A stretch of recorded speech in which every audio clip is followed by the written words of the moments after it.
you're hitting a heavy bag, you've got to do it a lot of times. You've got to do it over and over and over again. So why not focus on doing it right? Why not get that muscle memory?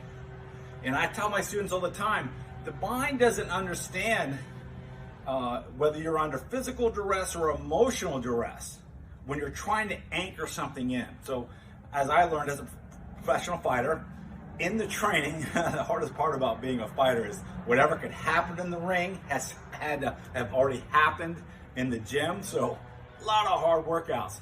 So you had to get to the point where you're like, oh man, I can hardly hold my hands up. You know, I'm barely standing, you know, not from getting hit, but just exhausted. But still work on making sure that even though I'm exhausted, I can move and fire properly and balance. And that was just hammered into me by my instructor, Joe Lewis. He anchored it in to the point where it was without thought. So when you're hitting heavy bag, you can get yourself to the point where you're physically exhausted. And you know what, the points where instead of your hands here, your hands start to drop, or your knees are locking and you're you're dropping, or you want to go take that break. And you don't. Instead, you say, no, let me focus on hand positioning. Let me focus on good movement.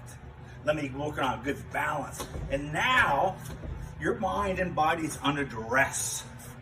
And that anchors it in. It's like if you were, in a stressful situation. So that's how I approach it.